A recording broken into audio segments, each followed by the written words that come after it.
Welcome, everyone, and welcome to Tuesday Night Luke Live Online. I'm Father James DeLucio here in my office room, and tonight I am going to share with you Luke chapter 9, verses 37 to 50. 3 pericopes all in one. It's a bargain, because each of these little pericopes comment on one another and reveal an important spiritual truth.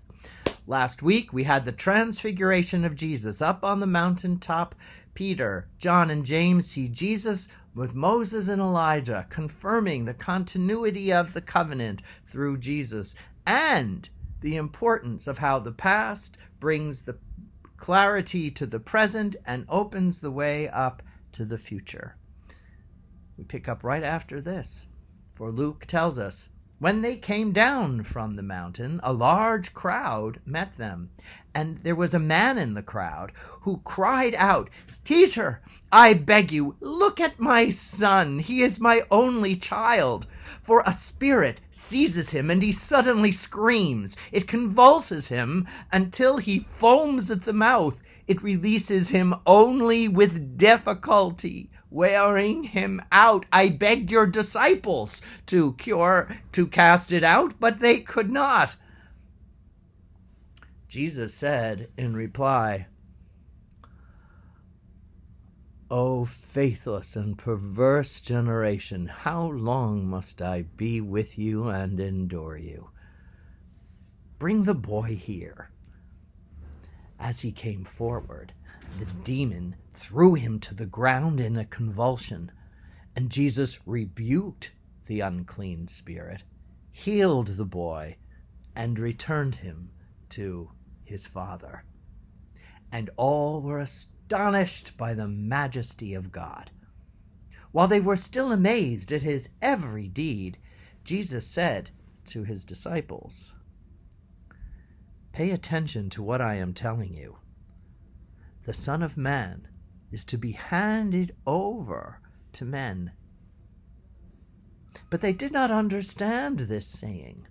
Its meaning was hidden from them, so they should not understand it. But they were afraid to ask him about this saying. Then an argument arose among the disciples as to which of them was the greatest. Jesus understood the intention of their hearts, and he took a child and placed it by his side. He said to them, "Whoever receives this child in my name receives me, and whoever receives me receives the one who sent me. Therefore, it is the one who is least among you who is the greatest." Then John, the disciple, said to him, "Master, we saw someone casting out demons in your name, but he does not follow in our company." Jesus said in reply, "Do not prevent him, for whoever is not against you is for you." And there we have it, Luke chapter 9, verses 37 to 50. What do you make of that? Now, some of you may go,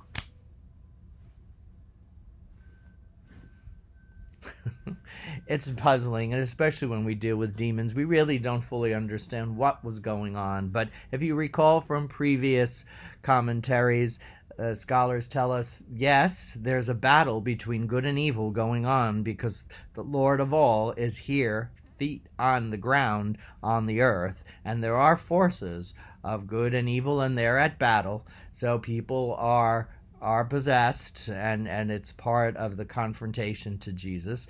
At the same time, we know that people didn't understand all the things we do about science and medicine and illnesses and all these things, and everything that was causing pain or suffering or confusion was immediately attributed to the demonic.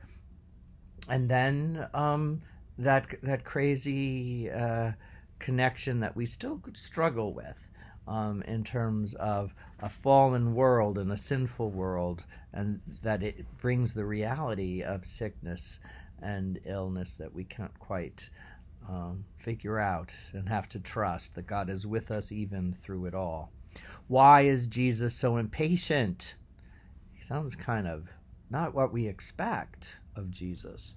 Not in that scene, although he's going to bring the child next to him and we're going to get the lovely meek shepherd again. But for the moment, he says, you're a faithless and perverse generation. How long must I be with you? What's he saying? What's going on here?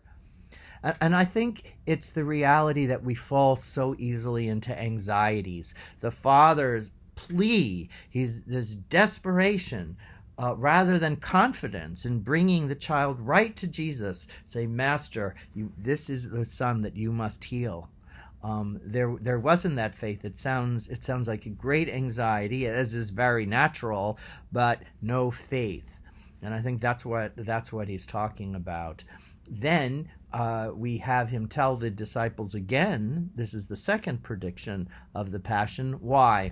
Again, because people are thinking only of, in a sense, Jesus as Good Time Charlie, healing everybody, making everyone better, and then when he's really ready, he's going to get those Romans out and become a great military leader, and that's what everybody wants. So he's saying, look, you don't get it. They don't get it. It's about faith. It's about faith in God and God working through me and ultimately through you, and how God can work through everyone if we only allow God to do it, or if we only cooperate with God. And then, of course, who's the greatest? Because they really don't get it, and we still don't get it.